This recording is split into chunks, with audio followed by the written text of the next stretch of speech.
Hey, well, hello everyone. Thank you for joining us today. My name is Kim Woodworth. I am the Operations Director for the Economic Development Council of Colorado, otherwise known as EDCC. Just a few housekeeping items before we start. I'm sure you've all heard it many times before, but we'll say it again. You've all entered into this webinar on mute. We encourage you all to ask questions from our presenters today. You can type them into the chat section at the bottom of your screen. We will try and answer your questions at the end of the presentation. If you have any other questions after this webinar, please send them to me at kim.woodworth@edcconline.org. We will follow up after today's webinar with a link to the webinar and presentation. We will also post it on our website on the webpage dedicated to Economic Development Week. We have been celebrating Economic Development Week this week. For those of you who are unfamiliar with this week-long celebration, economic development professionals and stakeholders across the country celebrate, educate, and market the value of economic development and their efforts in their communities, state, and nation. The EDCC put together a week-long schedule of social media marketing and educational opportunities for our professionals and beyond to engage in.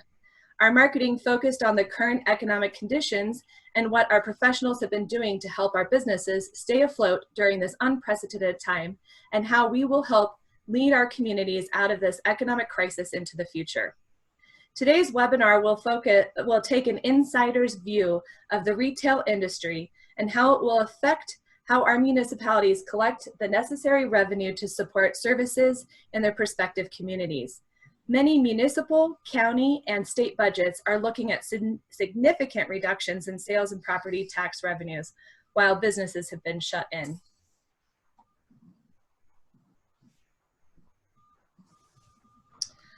I am pleased to introduce our esteemed panel today.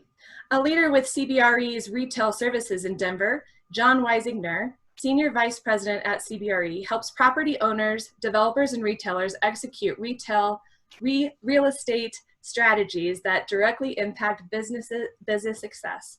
John drives value for his clients with his forward-thinking, art of the possible approach. Retailers, developers, landlords, and municipalities regularly engage him as an advisor on new developments and retail positioning. He leverages his extensive experience and close relationships with industry leaders locally and nationally to create synergy, optimize the retail experience, and maximize value.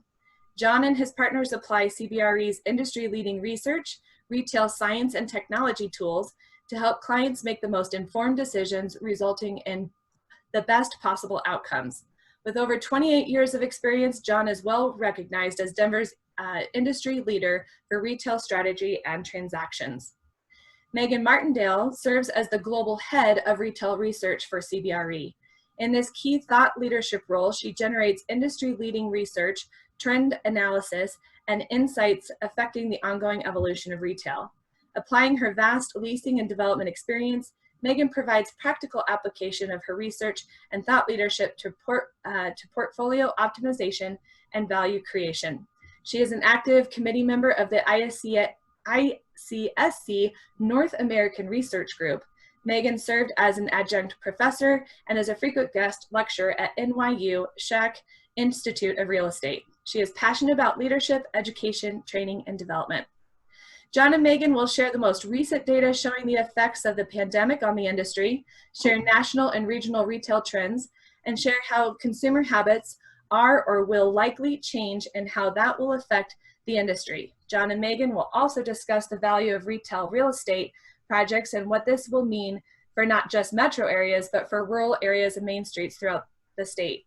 Meghann, I will go ahead and turn it over to you.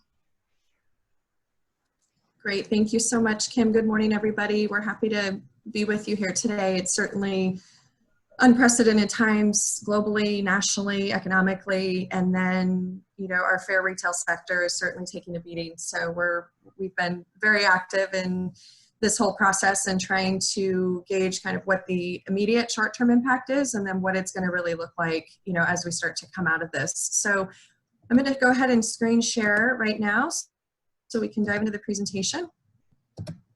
While you're doing that, I'll just dive in for just 1 second. And again, thank you to all of you who are joining the call today. We appreciate your participation. Most importantly, we understand that with this being tough times, many of us have friends and loved ones who are impacted.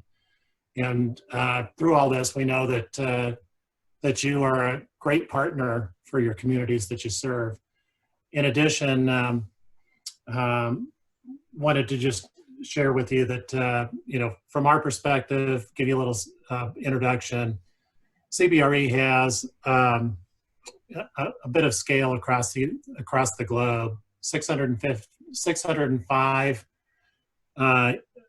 people that do what I do just in the Americas, 650 people that do what I do in the Europe and Africa markets, and 214 that are in the Asia Pacific realm. So our perspective, just to give you a little bit of an idea, is, our firm is involved in over 17,500 transactions per year. We have about 100 million square feet under management, and another 300 million feet of leasing, and over 1,300 retailers that as a company we represent. So give you a little bit of perspective on where some of the research is coming from. Not that we have all the answers, we certainly don't, but we're analyzing the trends just like you, and we're pleased that we were able to attract Meghann, who is our global head of real estate, global head of retail research in our company. So it's great having her, and here we go. Thanks, John. That was all very well said. Couldn't have done it better. So we'll dive in, and I want to mention something up front. We're going to set the stage with the first few slides just to reinforce the global perspective, give you some global perspective, US perspective. We really want to focus our time today to talk specifically about Colorado market and retail and the trends that are going to impact the market. So I'm going to go through these slides relatively quickly. Feel free to jot down a question or send a question, and if anything comes up while we're going through this, and be happy to address it. As Kim said, you will also get a copy of the deck, so we wanted to make sure that you will have access to all this information. So truly, to get started, I mean, this has hit us globally. There's not a corner of the world that's not affected by it. This shows the regions that have been most affected by the confirmed cases. So it's just a very eye-catching moment to really see that we've all literally been in this together. And as John said, we've been really leveraging our global team so we can track this as a company for our clients and our brokers and our research teams, and start kind of connecting the dots of what's happening globally. So I included this slide, which I think is just helpful because it really does show that the companies who have been, the countries that have been most affected, what their lockdown period is. And this was really reinforcing the fact that we are still very much heavily in this pandemic, as we all know, with China leading the way and coming out. This is helpful, I think, to envision just of those major impacted countries and the first to emerge, with obviously China leading the way, but we have started to see the reopening throughout the rest of APAC, Iran last week, about 2 weeks ago now, and then really Austria and Germany are leading the way coming out of EMEA in terms of relaxation of the restrictions, getting people back to work, reopening retail, et cetera. So as we all know, on this call, we're in the US gauging kind of each state and how each state is reacting and how they're handling the reentry and the reopening. And it's very different state to state, just like we see sort of country to country when we start looking globally. I wanted to highlight a few lessons that we've learned from China specifically, since they were the first to reopen starting in mid-March. We've been able to gauge how retail sales have rebounded, and then also what some of the kind of key reopening measures have been. In terms of the strong rebound from retail sales, we've seen a very strong return to luxury. And I want to point out two things here. One, the Chinese consumer typically buys luxury abroad, in Europe or the US, and because that international travel has been shut down, they are shopping much more they're shopping luxury much more domestically, of course. The other component of seeing such a strong luxury rebound that we hear from our teams on the ground there is that because the shutdown started right in the middle of Chinese New Year, there's a very traditional red envelope that's the gift of money for Chinese New Year. And in a lot of the brands that we work with, they've seen a lot of that deferred spending coming from those gifts because the shutdown started, during that process. They've been basically sitting on it, the last couple of months. So I think there's some nuances there. We'll have to see if that holds. We've spoken with many of our luxury brands that say their sales were back up to 90% of what they were pre-COVID, which is by far outperforming all the other retail. The second that's rebounded very strong is outlets. They've predominantly are open air, which helps. We're finding that consumers feel a lot more comfortable going back into an open air environment versus the enclosed malls. So we've seen a pretty big disparity in terms of outlets versus malls. We talked to a client who owns several outlet centers in the market, and they had centers that were up 130% year over year sales wise because we saw that drive once people were able to get back out shopping, and because of the value component. So the luxury and the rebound, and then the rebound in the outlets really kind of accelerates and reemphasizes a trend that we've already been seeing, which is that squeeze in the middle of retail, the moderate priced apparel, that mid-level retail. I mean, we've been calling it the barbell effect, but coming out of this, because we're seeing, obviously such deep economic impact driving consumers back towards the value end, but then we are still seeing, some deferred spend, and consumers who were less economically impacted, they're coming back into the luxury market. And we expect to see something similar happen here. Casual dining has rebounded much faster than fine dining. I think a lot of it is because we're getting employees back to the CBDs in the workforce. And so that, lunchtime traffic is coming back. And then it's just an element of still like a lot of grab and go or quick dining. Beauty has maintained, self-care has maintained throughout all of this. It migrated online, but we're seeing a very robust return to beauty and continuing the whole trends of health and wellness. In terms of sort of the weaker rebound, fast fashion, moderate apparel, as I mentioned, has been struggling.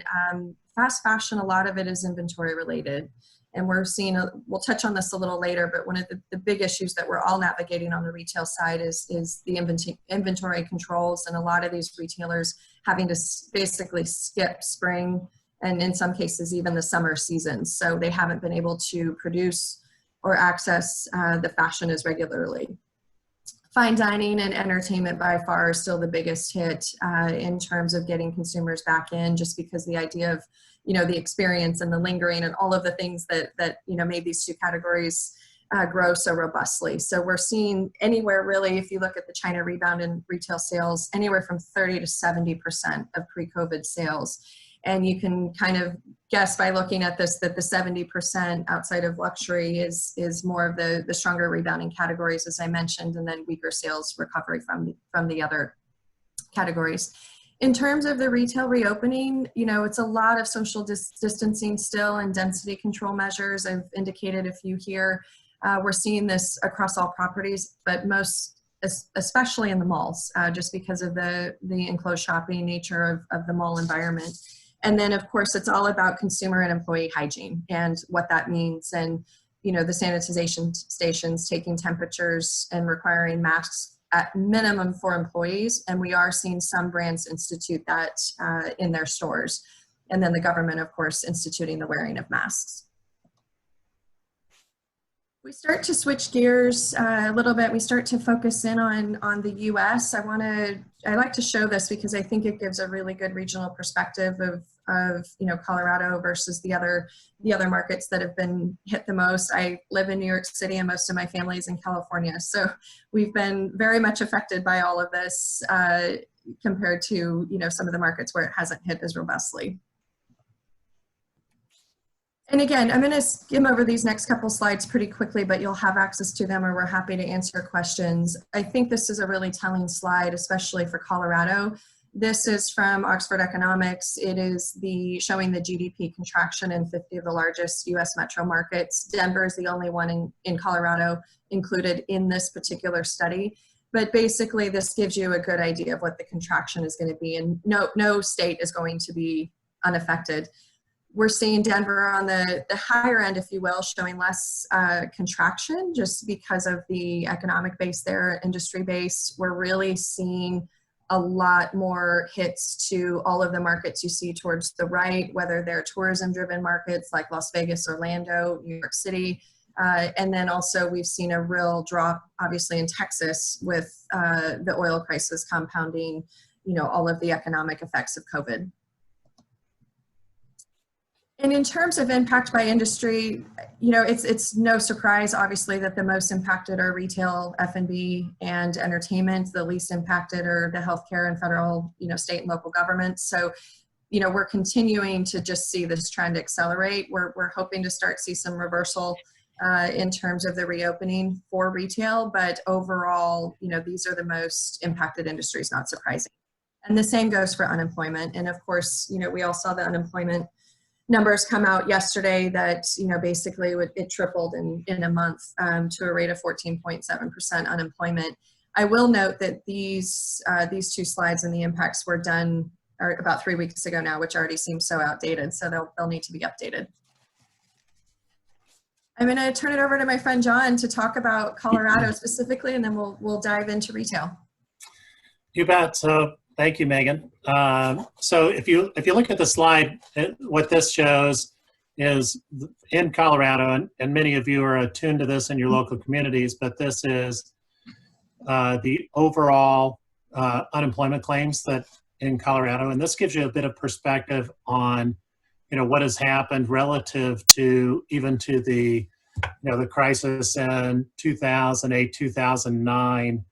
How the unemployment claims stack up. So the dark green line really shows the initial claims, which we are showing just for the first time in the last couple of weeks that the initial claims are down, but the continued claims for unemployment are still hovering right around 170,000 claims in our market. So next slide. So this is a different way of looking at it. This is the Colorado unemployment rate. So again, taking into perspective, and there are three lines that are shown here. So we did a separate line showing Metro Denver versus Colorado Springs and Northern Colorado in the lightest bar, Denver in the darkest bar. And what you see here is that, a spike, obviously, in unemployment claims. Up to a little over 12.5 to 13%, depending where you sit. Obviously, as we start to reopen, we think those numbers are going to come down. We're not sure whether it will be quite the same fast decrease in unemployment rate, but we do believe, as people get back to work, obviously, into 2021. That this number will decline. This shows total Colorado employment, and this is, you have to look at this carefully. On the dark color, this shows the Metro Denver, and you can use the metric on the right that shows that we peaked out almost a little over 1.7 million people employed in the Denver metro area. Colorado Springs, Northern Colorado, use the bar on the left. So you can see where the people employed probably topped out both in Northern Colorado, a little over 290,000, and Northern Colorado, a little above that at little over 300,000 people. But you can see the sharp decline and kind of where that stacks up relative to the last downturn in the cycle that we had. This is an interesting slide. We put this in as this is again, somewhat of a telling tale of our local economy. So these are front range housing starts, which have continued really to maintain at a fairly high level, partly based on, interest rates hovering, at an all-time low and shortage of housing coming into the crisis. And the fact that, a number of these lots were already taken down late in 2019, 2020 are under construction, but we are still seeing some large tracts of land being absorbed into the market as lots. Some of the home builders are kind of pushing out some of their timeframes just a bit, but this is a bright spot, I think, for our economy, that we see continued housing growth. This is another driver of our local economy, obviously leading into pre-COVID and as we come back out of the crisis. So the light green line represents net in-migration into the Front Range. And while you can see that it peaked really in that 2015 timeframe, really that level of in-migration has continued. So we're still seeing, net in-migration in terms of thousands on that graph on the right. So you look at, we're still seeing people moving into the market, which is a good thing. And then you see the overall population growth in the Colorado Front Range now, hovering, reaching out towards 5 million in population. So continued growth is a good thing for coming out of the crisis. This shows a relative barometer of household income, which affects retail sales. So you can see the Metro Denver versus Colorado Springs, Northern Colorado, and then the overall US in terms of average household incomes being much higher than the average across the United States. So that generally bodes well for attracting new retailers into the market. This slide shows Front Range retail spending. Gives you, again, some idea. You see the dip in the 2009, 2010 timeframe, all the way up through 2019. We're seeing, projecting for 2020, this is overall retail spending. So there's a lot of categories, keep in mind, that go into that. But for the year, obviously projecting a bit of a dip and then a recovery starting in, really later part of 2020 into 2021. Great, thanks, John. So I'm going to take it back to kind of dive into retail. And I think this is a very telling slide without going into a lot of the details on the REIT market, to just show the impact from an investment standpoint has obviously been to hospitality and to retail, with industrial holding the strongest, office and multifamily kind of in the middle of the pack, and then retail and hospitality seeing the largest declines. The foundation of retail is really consumer sentiment. And so we track these numbers very carefully to see what the performance has been, and just it gauges what we think consumer spending is going to be based on their confidence levels. And we saw a very large plunge in April, not surprising, obviously. If you look back, you can see this really steady growth with, some little blips here and there over the last decade, but really we haven't seen this kind of contraction in consumer confidence since 2008-9 during the great financial crisis. But then we, in a little bit of a blip in 2011 when we were dealing with, even though the economy was improving, the job market and income growth was still very sluggish, and we had some inflation of sales. So really, this is obviously very telling. I will be very curious to see what May shows. We're hoping it might plateau a little bit just because of the reopening and hopefully getting people back to work. And then total retail sales, this is for the US. We released our first quarter report a couple of weeks ago, and I'll show you where you can access all of our research at the end of this presentation. The important thing to note about this slide is that when we looked at Q1, we saw the impact to retail sales because we saw everything fall off the cliff in March, the last 2 weeks of March, for retail sales on anything that was deemed non-essential. But the last 2 weeks impact of those retail sales declining so rapidly had not yet impacted real estate fundamentals or overall retail sales for the quarter. We still showed growth of about 1.2%. That growth had slowed significantly. And this will certainly catch up into April with all the store closures that went into effect. So we unfortunately are expecting April sales to be a lot worse. We usually get those about mid-month, so we should hopefully have them by a week from today.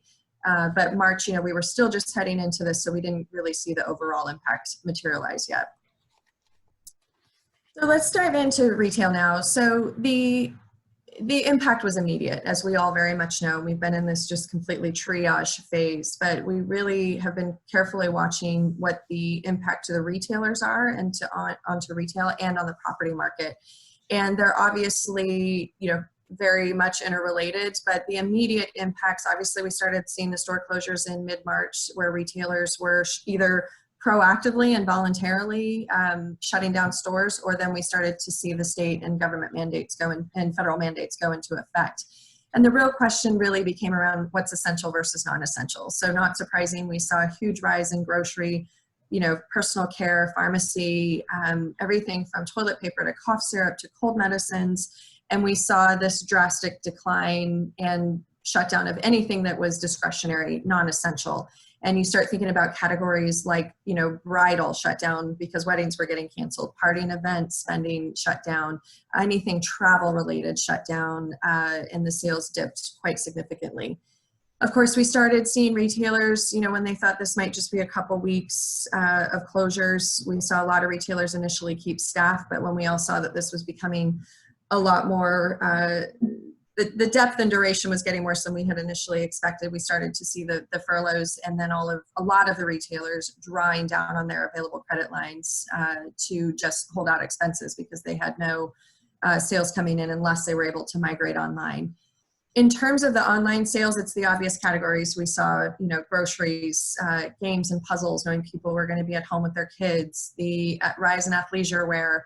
We've even talked to some retailers who said that, during this immediate impact through end of March and April, they've seen the rise in sales of tops and apparel, but not bottoms, because people were working from home and on Zoom. So when you start kind of diving into the nuances, it's very much telling in terms of what our new lifestyle's been these last 8 weeks. The big impact to the retail property side was obviously the closures, but it really hit differently by segment. So the shopping center owners that owned grocery anchored, pharmacy anchored centers, kept them open. They were seeing a huge surge in traffic and sales there. As you can imagine, malls, outlet centers, a lot of the high street luxury was hit incredibly hard and virtually shut down in many cases. And the big conversation has been around the rent collections, of course. April rent, we saw on average across the portfolio that we manage about 40% of April rent paid.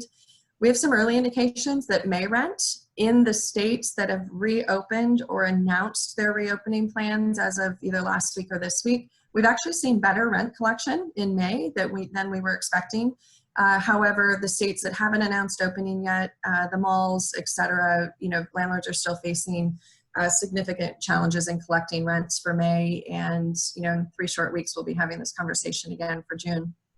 Oh. The other big issue is obviously just been the debt service and how real estate investors have been able or unable to cover their debt service. And that relationship between tenant and landlord and addressing the rent deferrals and rent forbearance during closures also translates to landlord and lender and any kind of relief that they've been going to their lenders for, given that they haven't had the NOI coming in on the properties.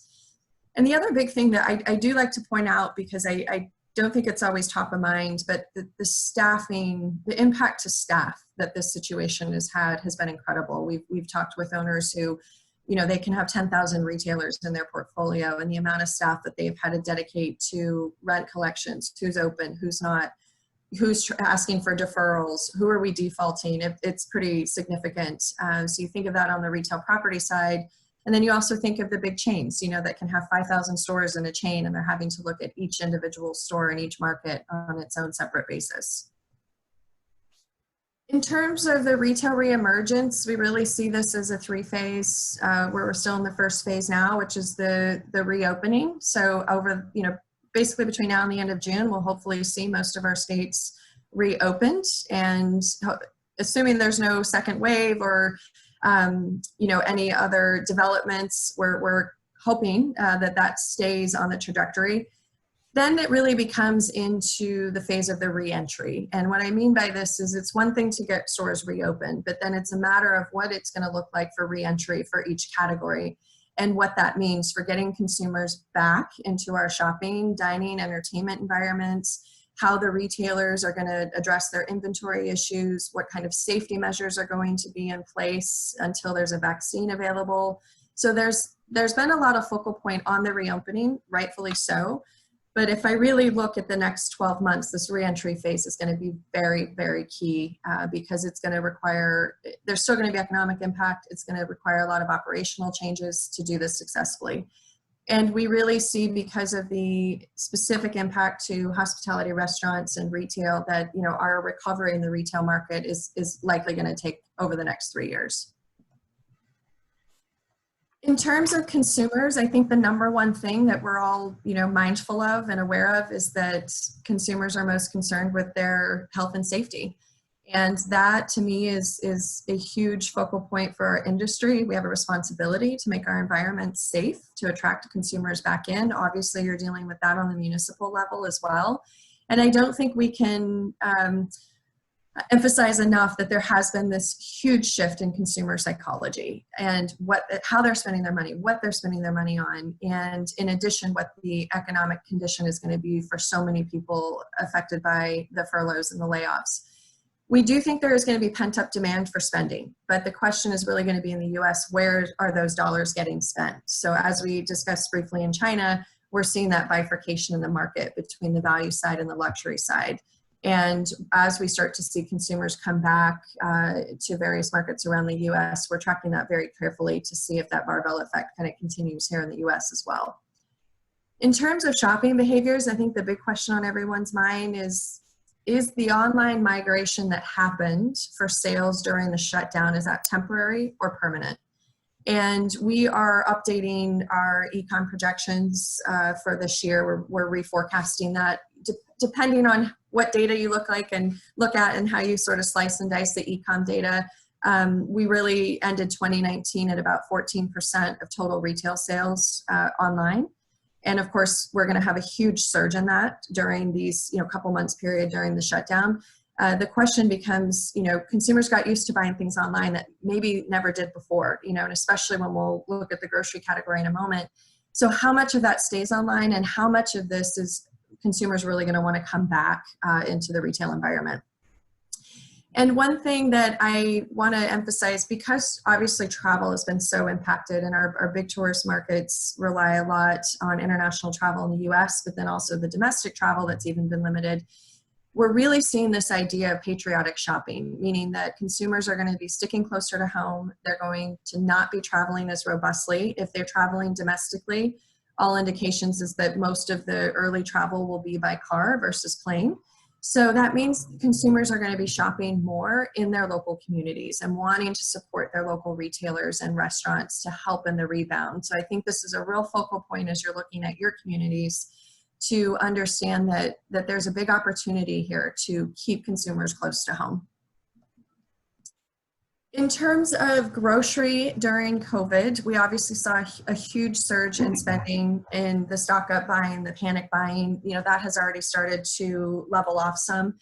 And the question becomes, how does this stabilize, and what does it mean for grocery versus restaurants, and what does it mean for online grocery spends? So we had a very pivotal moment in March this year where we saw the trend we've all been talking about the last 5 years completely reverse in food and beverage, which is that in March of 2015, for the first time since these numbers have been tracked, we saw the dining dollars spent, the consumer dollars spent on dining out surpass groceries, or what we call dining in, meaning dining at home. And then in March, this completely reversed as obviously all the restaurants were shut down, and F&B has been the growth vehicle that's sort of the darling of the industry the last several years.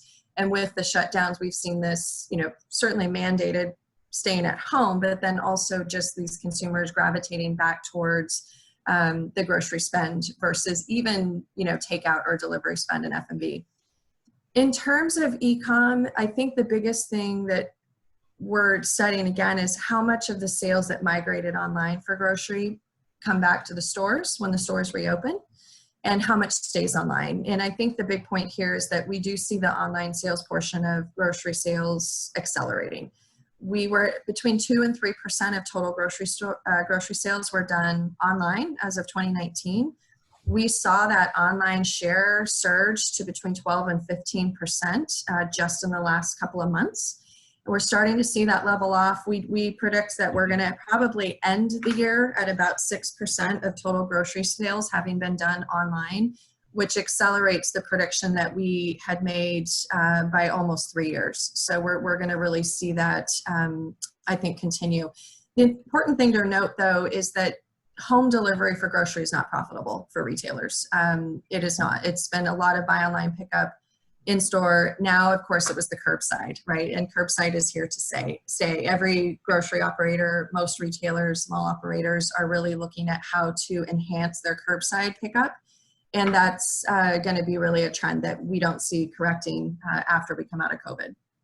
Yeah, and I may tag onto that just for a second, just so if you want to back up. So in our market, as many of you know, Kroger is the dominant grocer in our market through King Soopers and City Market throughout the state. Kroger sales just by themselves, just to give you some perspective, have been up 30%. They were up 30% in March, and very significant portion of that was online. So what we're anticipating is while that number will come back down towards the end of the year, that grocery sales will still remain elevated while some of the restaurants remain closed, and then enter into this period of reduced capacity, and then the impact of underemployment on lower earnings on consumer wallets, which generally favor grocery over restaurant. But we'll see how fast that changes, but there will be a little bit of a hangover effect leaning forward, we anticipate. Yeah, absolutely, John. So heading into retail, I think we've been using the expression the haves and the have-nots, and I apply that here as well, because two things became very apparent. The retailers, very apparent during the COVID shutdowns. The retailers who had an e-com platform already in existence have managed to preserve some sales. And I'm talking non-essential, non-grocery, non-pharmacy sales. The retailers who did not have an e-com platform fully built out have literally come down to virtually no sales with all the store closures. So it really accentuates this idea of phygital that we talk about quite a bit. And it's the idea that the physical stores, the brick and mortar, are fully integrated with the digital platform or online e-com spending. And we're going to see a lot more robust investment into the e-com platform coming out of this, because for the retailers who were shut down in their brick and mortar locations and could not preserve any sales are now scrambling to try to build, their e-com platform in case, we have more closures coming ahead. The other element to this of the haves and the have-nots has been the retailers that were struggling pre-COVID are struggling even more obviously during this. And we're watching several. We also obviously Neiman Marcus filed bankruptcy, Gold's Gym's filed bankruptcy, J. Crew's filed bankruptcy. Some of these are, like with J. Crew, strategic. They're trying to reorganize, and emerge more as an e-com and wholesale-driven brand. So we are expecting to see a lot more, obviously, of the store closures coming, unfortunately, a lot more of the bankruptcies coming. And the one important thing to note is that the challenge for retail is that we're now seeing categories and tenants who were not struggling pre-COVID because of the shutdown, and especially when we talk about F&B and entertainment, and gyms are probably the three biggest hit. We're now seeing, even more struggle coming out of tenants that have been, or categories that have been growing quite robustly. In terms of getting consumers back into the store, we're having to redefine the store experience yet again. But in terms of the last decade, we've been so focused on experiential retail, and that obviously got shut down, with the essential closures. So now it's about how do we redefine the store experience in the interim during this reentry phase through social distancing measures, through all the employee PPE, how you're treating your customers, et cetera.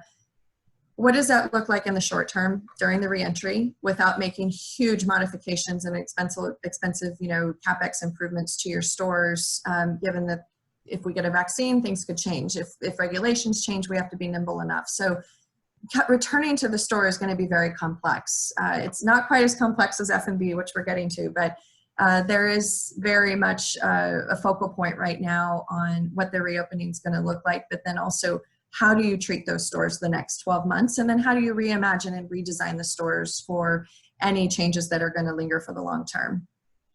Little color commentary on that as well, just to give you some feedback. During March, the top retail websites, when you start talking about the integration of this phygital integration, so the total sales metric, the top retail websites for March, surprisingly, Target, Home Depot, and Best Buy.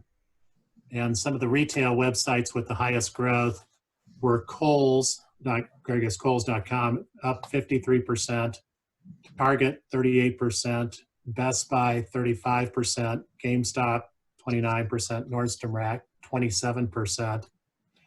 So I guess what it points to is sort of the sharper increase in awareness of digital presence amongst some of these retailers. So obviously some of that will come back down again as they're able to shop the stores, but it's that combination between retail, bricks and mortar versus online sales that is really kind of driving a lot of these retailers, not just purely brick and mortar or online. It's the combination of both. Yeah, and John, I'll add to that because I think we have been in this mindset of brick and mortar versus e-com, as you just said, and what we were looking forward, right, into retail. And what does the next decade means, in January before all of this hit? And one of the key components is that we're sort of evolving retail into, again, that phygital, where it's brick and mortar and e-com, where they're not competing in separate silos anymore, where you're looking at one business model, where the store is an integral component of the supply chain and fulfillment and reaching your customers. So this is really going to accelerate all of that. And we're seeing it with specific retailers and the investments that they're making for that truly omni-channel platform. And you almost look at it now where you can't afford to not have some segment of e-com capability. We've seen some retailers hold back on that. It doesn't support their business model. But to John's point, this is a game changer in terms of that. We'll touch on F&B, and this is probably the one that deserves the most attention right now because there's just so much to the reopening. You basically turn the lights off at a restaurant as soon as the shutdowns went into place. But reopening is incredibly difficult, far more difficult than retail. In addition to bringing your staff back, you're having to realign with all of your vendors to get all of your product, your food. A lot of food that was left in kitchens that closed down is expired. They have to ditch all of that and, start over with replenishment. The other big issue is the fact that you can defer retail spend. If you didn't buy that sweater in February, you can buy it in June.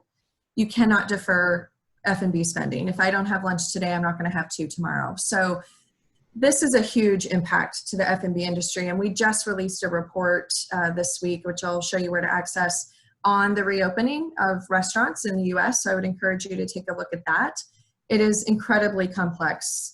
We have seen some restaurants able to kind of pivot, during the closures. Obviously, delivery and takeout has been kind of the only way. Most of them have stayed open, but it's important to remember that most F&B operators, most restaurant operators really only generate anywhere from 10 to 20% of their sales in delivery and takeout. So it's not been enough to sustain a lot of these restaurant operators.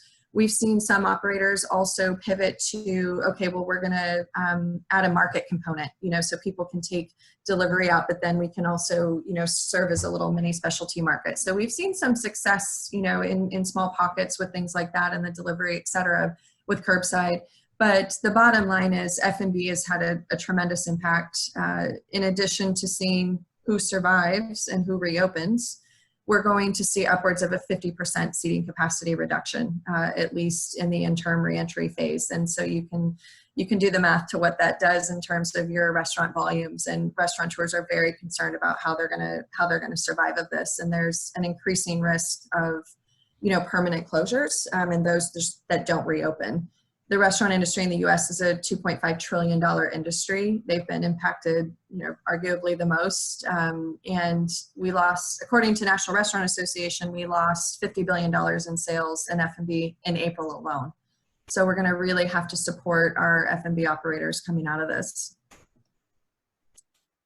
Last category I'll touch on is entertainment. Entertainment is equally getting hit very hard. It's predicated on, bodies in seats and people socializing and coming to movies and, gathering and events and all of that. So I focus this on movie theaters just because this again is that reversal of trend. We've seen tremendous growth in the film industry the last 20 plus years, and we're looking at a huge drop off. The issue with movie theaters is there's a bigger consensus that's required in terms of how their safety measures and social distancing measures are going to go into effect to bring consumers back.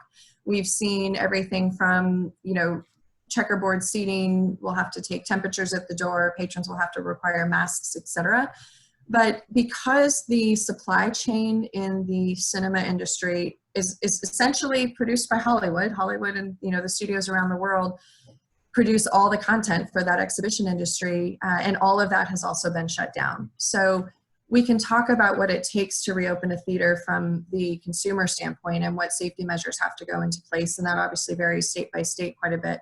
But the bottom line is the theaters don't have content. They don't have the inventory to put back into the theaters. There's only a few releases still slated for this year they've been holding back and didn't take to streaming, and that they can release. And then other than that, it's usually a year to a couple year cycle in terms of getting the product out of the studios. So this is going to be a tremendous hit to especially the movie theaters on the entertainment side. And it also depends by theater. You have landmark theaters, which tend to be, kind of the Sundance films and art house films and documentaries, and that tends to cater to an older demographic, which is obviously expected to hold back in some of the consumer return because of increased vulnerabilities to COVID.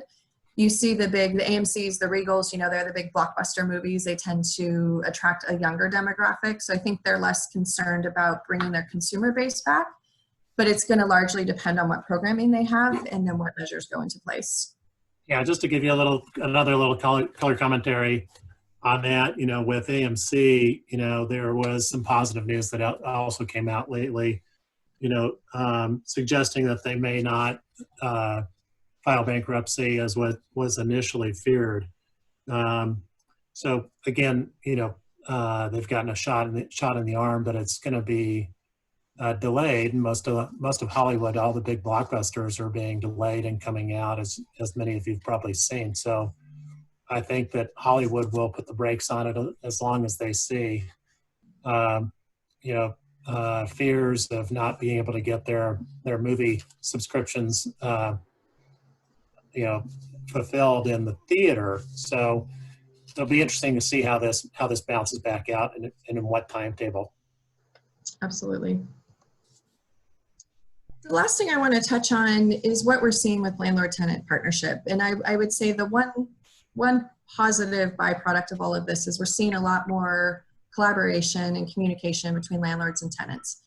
Now, I will say that it doesn't mean that there's not huge issues to overcome in terms of, drop in sales and rents and how that affects the lender side. And I mean, we have a lot of heavy lifting to do to come out of this, but most of the clients we're in regular communication with, both on the retailer side and the landlord side.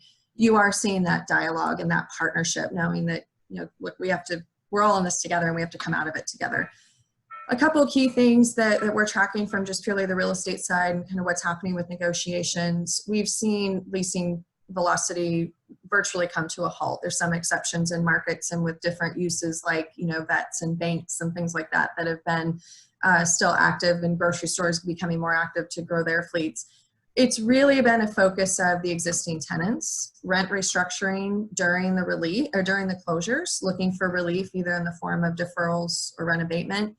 But then also what this means during the reentry phase. Many tenants are coming to landlords looking not just for that 2 to 3 month rent relief during the closures, but also anywhere from a 6, 12 to 18 month reduced rent in that reentry phase, because they know they're not going to immediately bounce back to sales, pre-COVID. The other question around this is now really looking at sales and how sales are being generated.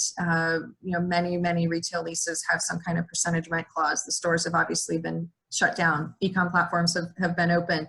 So how are we redefining, any kind of landlord sales participation and sharing of that data, of the e-com data with their tenants, the tenants sharing it with their landlords?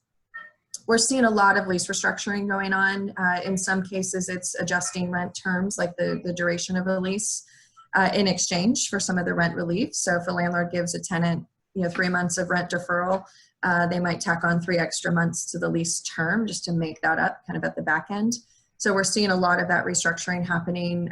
A lot of the issues surrounding, especially when you look at malls and lifestyle centers, is around co-tenancy and what that means today. Because if retailers have the co-tenancy in their leases and you see a lot of stores closed and you see department stores and a lot of apparel tenants who may not reopen, it's going to trigger a lot of the other lease issues around co-tenancy uses. We've been talking about force majeure, business interruption insurance, all of that.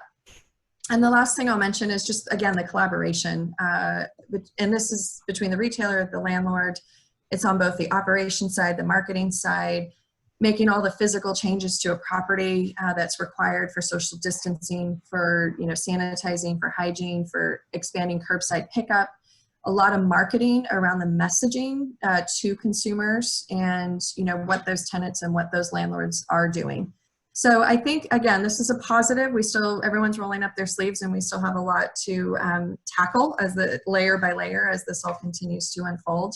But we are seeing a lot more partnership, if you will. John, do you want to add anything to that since you're our deal maker on the call?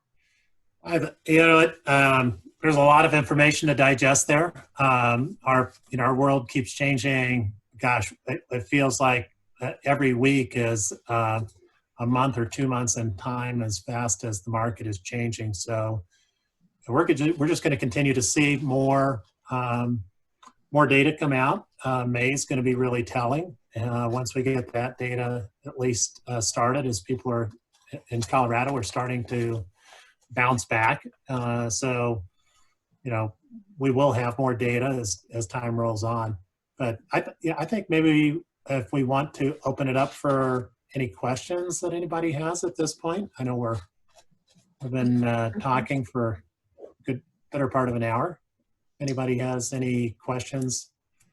Kim, I don't know if you can unmute people, or people want to unmute and ask a question. So we did have a question a while back here. Is the data around average household income focused solely on households that are employed by the retail sector? Yeah, I'll answer that one. So that was based on all the households in the state, so or along the Front Range and in the state. So not just retail. Okay. We also had a comment that they were surprised not to see that home improvement chains were performing. Can you elaborate a little bit more on what your speculation is on that? Sure, yes, and it's a great question. I didn't call that category out specifically. We did see a slight pickup in April. We are expecting to see a much bigger pickup in sales in the category for May, because as more people have been home longer and they're working on their homes and they're seeing all the issues with things that they don't see when they're off at work, we have seen a surge in that spending. We just don't have the May data yet to give the sales increase. And just a side comment on that, I'm always turned away by you know, the long lines that are at the home. I'm always so surprised at how people are lining up to get into Home Depot. I know that they all want to go and get their flowers and their plants for this year, but I'm always just turned away from it. So Yeah. I don't know if that has anything to do with it.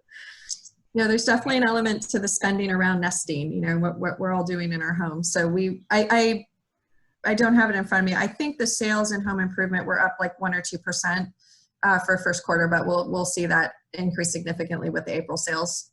Yeah, I did also see, just anecdotally, in the end of March, that Lowe's hired 30,000 more employees. Obviously, part of that is seasonal. Part of that is anticipating uptick in sales. So, be interesting to see how the data reflects that in the months to come. And so, you know, just a side comment that, you know, a lot of the data that was shown was on the Front Range. Thinking about communities that are maybe on the Western Slope or on the Eastern Plains or down south, how can they be looking at some, you know, at the retail, using this data and how they could use it in their communities to help them kind of make better decisions?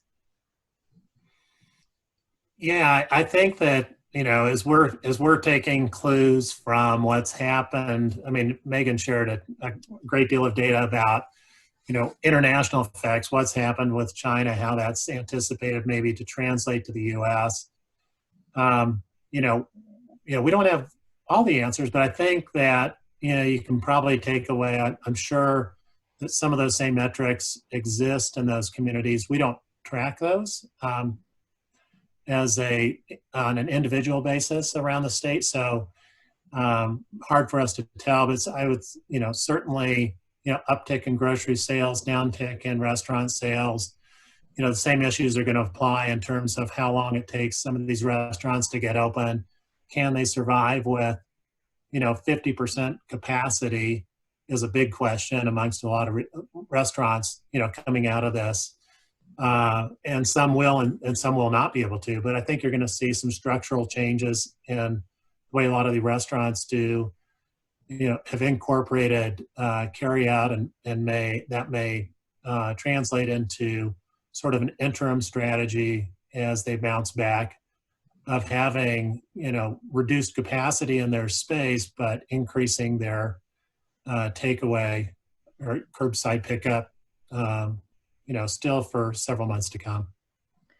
Yeah, and we have seen some main streets that have really been creative in being able to pull out their restaurants, you know, and retailers out onto the sidewalks, and almost doing more of like a sidewalk sale, sidewalk restaurant type feature, so that they can at least incorporate the open air concept. And so that brings me to the next question here is, how do the small mom and pop shops re-enter into the post-COVID environment, both retail and F&B, since the banks gave the Fed funds to larger groups?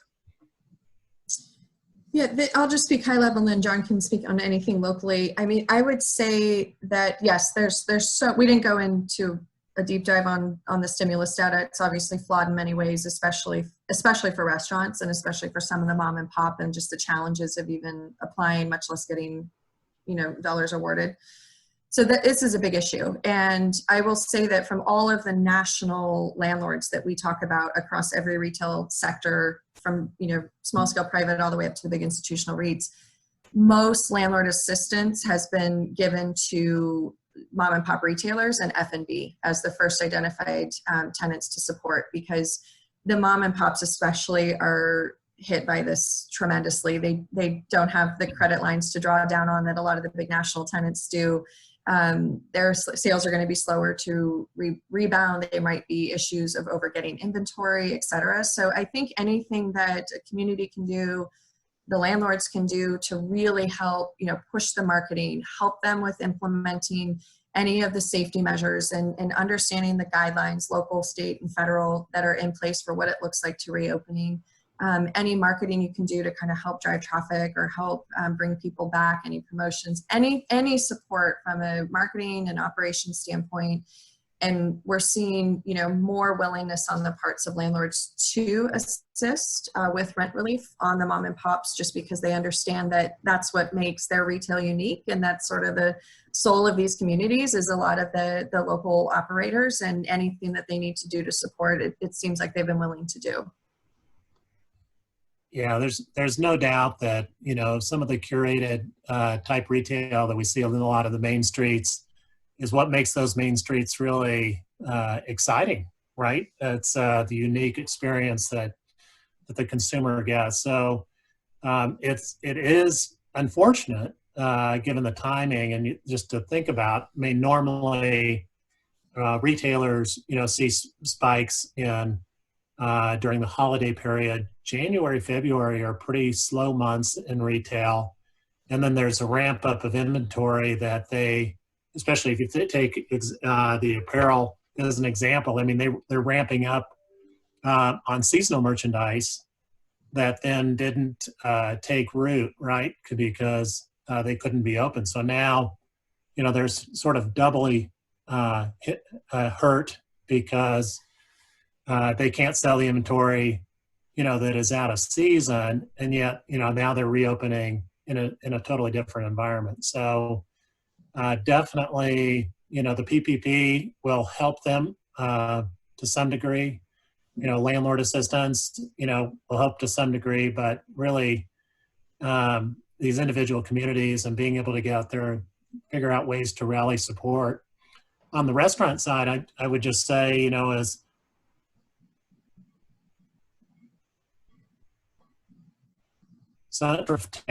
there's regulations that apply to that in terms of, you know, how, you know, from a city and health department standpoint, that you know, we hope that some of those may be relaxed a little bit, knowing that these are temporary measures that some of these restaurants are taking, you know, until they can get their restaurants ramped up to, you know, capacity, or even 75% of capacity, which may be some point in the future, far outlasting the PPP and other help that they may be getting.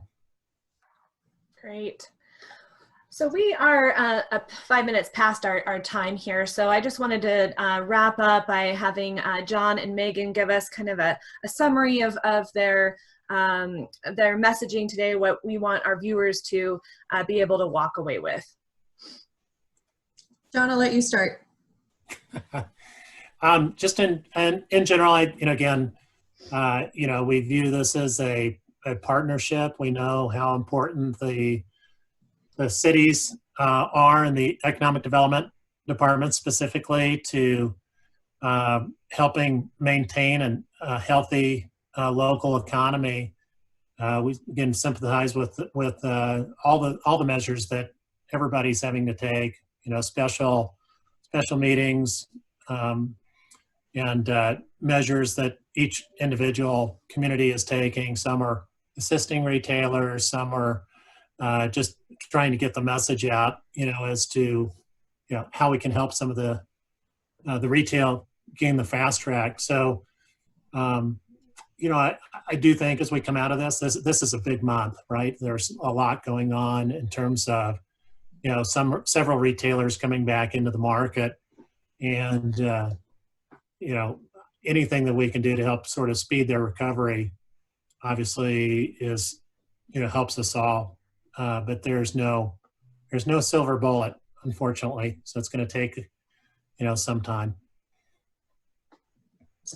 Yeah, and I'll echo a little bit of what John said. I think the most important thing, you know, retail is just hit so incredibly hard, and retail has been resilient, but we've had a lot of challenges over the last several years, and this completely changes sort of how we're looking at retail, F&B, entertainment, because everything's been built around that experience. And I think everyone needs to be prepared that it is going to be a long reentry and a long recovery, and there are going to be more casualties of it. And, you know, we can start to look at all the data in the world, and we can start to look at sectors and breakdowns and categories and all of this stuff. But at the end of the day, I mean, there's a lot of partnership that comes just from the individual retailer to the landlords, to the cities, and to their consumer base and the communities that they, have stores and restaurants in. So it's not to underestimate the human condition of what we're facing in the pandemic, certainly not the economic condition, but I think also, it's our responsibility number one responsibility is to make consumers feel safe coming back into our environments, the cities, the downtown areas, the main streets, the shopping centers, because without that, retail is obviously going to get hit even harder given the consumers, the foundation of everything we do. Very good. And I am of the tactile. I like to go shopping. I don't like shopping online. But I do find it funny that as we start to reopen, we might see a surge or increase in bottoms sales as well. I hope anyway that we have more people buying their bottoms to match their tops. People go back to work. So with that, I want to thank John and Megan for taking time out of their busy schedules today. The information you provided is very thought-provoking and will give our professionals a lot to ponder. Knowing our community of professionals, their innovative instincts will set in and will help devise great plans for our future.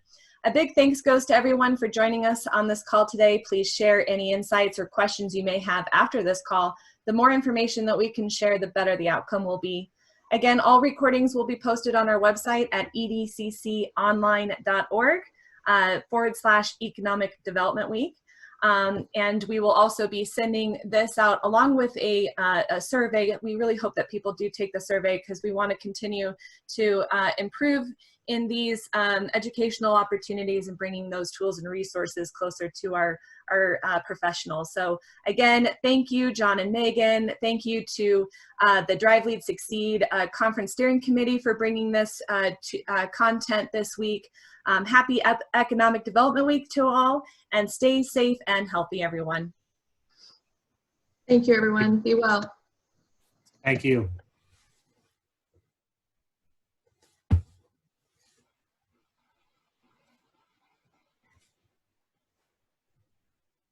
Mm-hmm.